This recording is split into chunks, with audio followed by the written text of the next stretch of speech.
3 tons of gravel came crashing down on my 8 months pregnant wife while she sat peacefully on the ramp I built for her. The HOA president just stood there sipping her iced tea and said, "It's only corrective landscaping, Mr. Brooks. Nothing personal."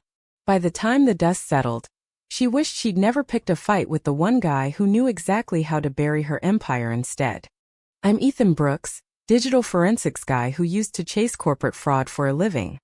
We moved to Willow Creek Estates 2 years ago chasing that picture-perfect suburban dream. White picket fences, kids on bikes, Sunday barbecues.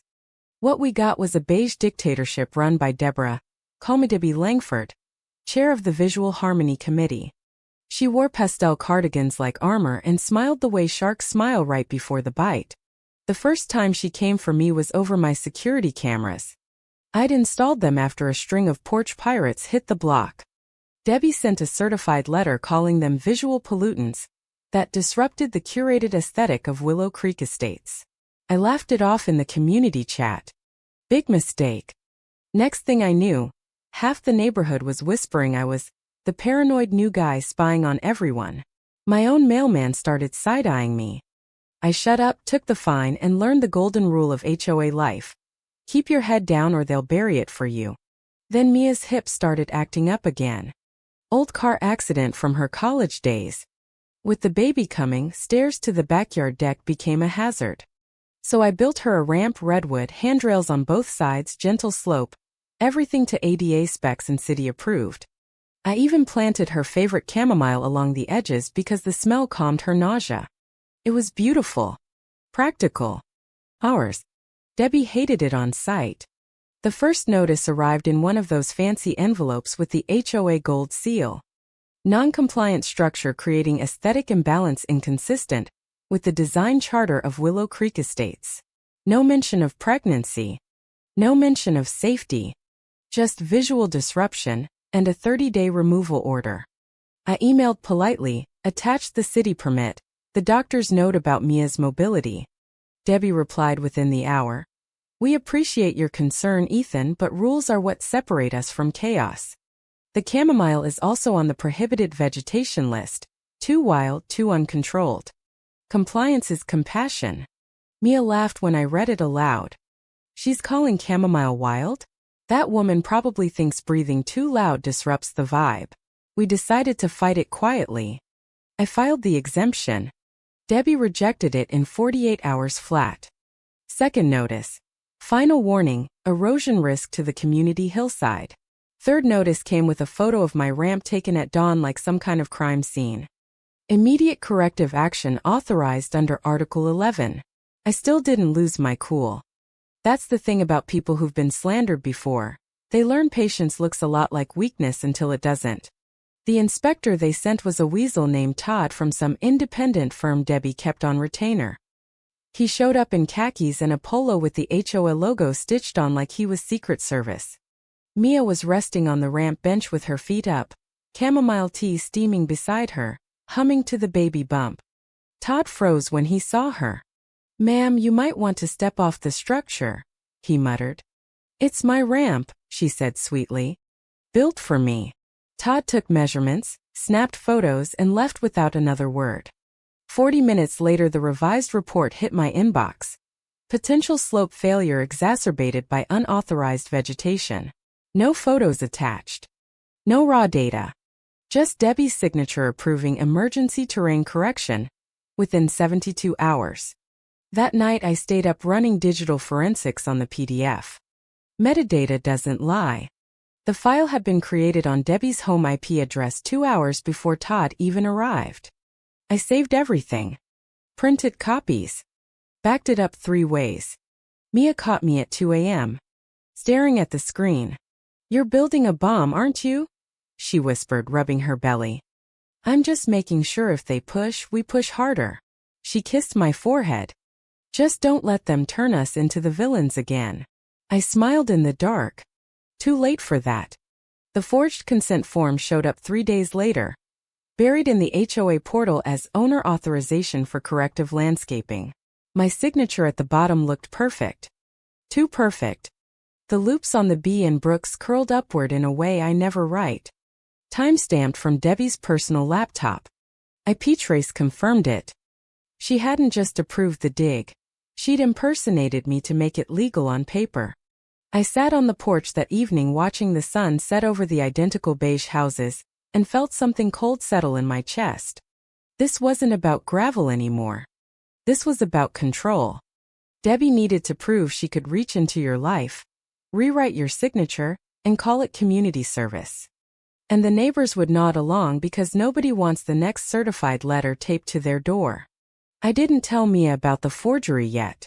She was 38 weeks now, ankles swollen, sleeping in the recliner because lying flat hurt. I just brought her fresh chamomile tea and rubbed her back while she dozed. Outside, the ramp glowed golden in the porch light, chamomile flowers nodding like they were whispering secrets to the wind. They had no idea what was coming. Debbie showed up the next morning with 2 guys in a city utility truck that wasn't actually city. No permit stickers. No county markings. Just a tarp, a gravel chute, and the quiet confidence of men who'd done this before. I was inside syncing the porch cameras I'd illegally installed, the ones Debbie hated so much. Mia was on the ramp bench again, sun hat on, book open, one hand resting on her belly.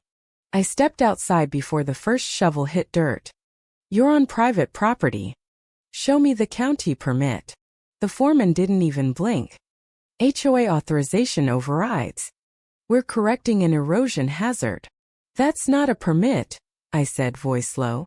"And my wife is sitting right there." Debbie appeared from behind the fence line like she'd been waiting in the wings. Linen blouse fluttering, iced tea in hand, sunglasses perched on her perfect bob. "Ethan, darling, you're obstructing scheduled compliance." "That's another fine." Mia tried to stand. Her hip buckled. She caught the rail, breath-catching sharp. I moved fast, positioning myself between her and the chute. "Touch 1 grain of gravel and I swear." The foreman looked at Debbie. She gave the tiniest nod. The chute tipped. Gravel roared down like gray hail. It hit the slope, bounced, and slid straight toward the ramp. Mia screamed once, short, surprised, as the first wave crashed over her ankles. Dust exploded upward. The tarp the crew had half unrolled caught the wind and flapped like a surrender flag. I lunged, grabbing Mia under the arms, pulling her backward while rocks pelted my shins. Her dress tore. Chamomile plants vanished under the crush. The weight of it all pressed her down for 3 terrifying seconds before I hauled her clear onto the grass. She was coughing, crying, hands clutching her belly. The baby, the baby." I held her, rocking her, while the crew stood frozen like they just realized they'd crossed a line even they couldn't beige over. Debbie took a delicate sip of tea. "Well, that was more enthusiastic than planned. But the drainage will be vastly improved now." I looked up at her through the settling dust. "You just tried to bury my wife alive over a ramp and some flowers."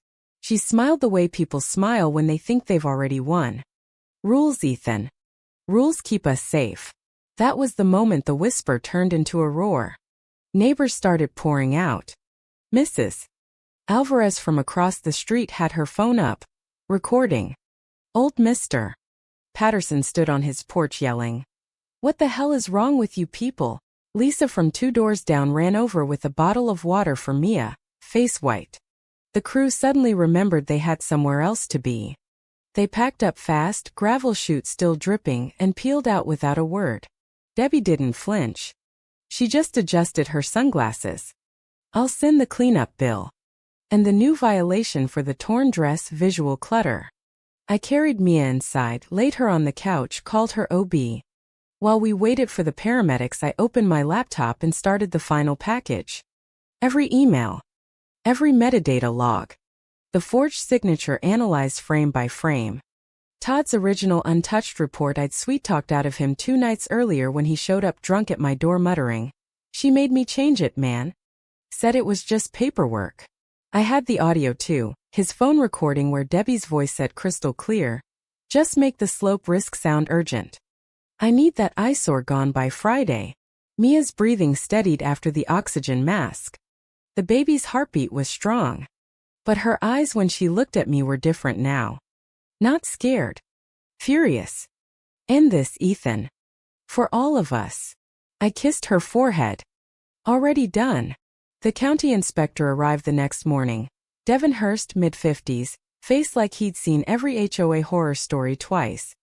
I handed him the flash drive without a word. He plugged it into his tablet right there on the porch, scrolled through the evidence chain, and let out a low whistle. Forged digital signature. Falsified engineering report. Unauthorized excavation without permit. And you've got audio. He glanced at the half-buried ramp, the crushed chamomile, the gravel still scattered like dirty snow. This isn't landscaping. This is assault with paperwork. Debbie tried to spin it at the emergency board Zoom that afternoon. I joined from my living room, Mia beside me with an ice pack on her hip. Debbie smiled into the camera like a beauty queen. The board acted in good faith to protect property values. Mr. Brooks has a history of non-compliance. I shared my screen. The forged consent form filled every monitor. Metadata highlighted in red. Then Todd's original report. Then the audio file. Debbie's voice played crystal clear. Just make it look risky. I need that ramp gone by Friday. The board members froze. Karsten, the president, actually dropped his coffee. Someone muttered, "Jesus, Debbie." She recovered fast, voice dripping honey. That audio is obviously edited. Deepfake technology these days. Time-stamped from your laptop, I said quietly. IP address matches your home Wi-Fi. I'm not some angry homeowner anymore, Debbie. I'm the guy who used to testify in federal court about exactly this kind of fraud. The Zoom chat exploded. Residents who'd stayed silent for years started typing. My azaleas were non-compliant last spring. She fined me $500 for a blue door knocker. My kid's basketball hoop was called a visual hazard. Debbie's smile cracked like cheap foundation. This is a witch hunt. The committee has discretionary power. Not when it includes felony forgery and reckless endangerment, Devin said from his end of the call. He'd been quietly looped in. County's issuing a stop work order effective immediately. And I've forwarded everything to the DA. The call ended in chaos. Debbie logged off first. That night Mia slept better than she had in weeks. I sat on the porch watching the ramp. The chamomile was flattened, but a few brave stems were already pushing through the gravel like they knew the war wasn't over. I thought about every family Debbie had quietly crushed with her little letters and her little smiles. The widow on Maple who lost her rose garden. The young couple who painted their mailbox the wrong shade of gray and got 3 warnings in 1 week. All of us learning to whisper instead of speak. Not anymore. The emergency neighborhood meeting was held in the clubhouse the following Friday. Folding chairs crammed every inch of floor space. People who never showed up for potlucks were suddenly front row. Mia sat beside me, hand in mine, belly proud under a loose sundress. The chamomile I'd replanted in a pot rested on her lap like a green trophy. Debbie arrived late, linen blouse pressed, pearls gleaming, acting like nothing had changed. She took the head table like it was her throne. I know emotions are high, she began, voice syrupy, but we must remember the charter exists for everyone's benefit. I stood up. The room went dead quiet. You forged my name to authorize an illegal dig, I said, voice carrying without effort. You pressured your inspector to lie in an official report. You ordered gravel dumped on my pregnant wife and called it compliance. And you did it all while telling everyone you were protecting visual harmony. I clicked the projector. The forged document. The audio clip. The county violation report Devin had filed that morning. Photos of Mia half buried. Gasps rippled through the crowd. Someone started clapping slowly. Then faster. Then the whole room. Debbie's face went the color of old oatmeal. This is character assassination. I have served this community. By terrorizing it, Lisa shouted from the back. My daughter's swing set was non-integrative last month. You threatened to remove it yourself. Old Mr. Patterson stood. You fined me for planting tomatoes instead of petunias. Tomatoes. One by one they rose. Stories poured out like water breaching a dam. The single mom who lost her wheelchair ramp modification. The veteran whose service dog run was called a visual eyesore. Years of quiet fear condensed into one roaring hour. Debbie tried to speak. Her mouth open, closed. For the first time, the Queen of Beige had no script. Karsten, the president, finally stood, hands shaking. Effective immediately, the Visual Harmony Committee is dissolved. Deborah Langford is removed from the board pending investigation. We're voting on new bylaws tonight. Any structural change now requires county approval and resident majority vote. No more unilateral gravel executions. The motion passed 87-3. Debbie didn't wait for the gavel. She gathered her purse and walked out with her chin high, but her hands were trembling so hard the pearls clicked like tiny bones. 2 weeks later, the DA charged her with felony forgery, reckless endangerment, and falsifying public records. She sold her house quietly and moved to a condo in Florida where, rumor has it, the HOA is even stricter. The ramp stayed. The county inspector certified it as exemplary and used photos in a new adaptive landscaping guide. Chamomile grew back thicker than ever. Neighbors started planting whatever the hell they wanted: tomatoes, sunflowers, even a few rebellious pink flamingos. Mia gave birth on a Tuesday morning. We named our daughter Camille, after the flowers that refused to stay buried. When we brought her home, someone had left a new chamomile border along the entire ramp, fresh and fragrant. A small plaque was bolted to the handrail. Built for love. Defended by truth. I sit there sometimes now with Camille on my knee, watching her tiny fingers reach for the flowers. The neighborhood feels different. People wave. They talk at meetings. They laugh again instead of whispering. And every time I see a certified HOA letter in someone's mailbox, I remember how close we came to letting fear win. So tell me in the comments, was Debbie just enforcing the rules? Or did she become the real criminal when she decided her ego mattered more than a pregnant woman's safety? Who was truly wrong here? The guy who built a ramp for his wife, or the woman who tried to bury both of them under 3 tons of community standards? Drop your verdict below. I'll be reading every single one while I water the chamomile that refused to die.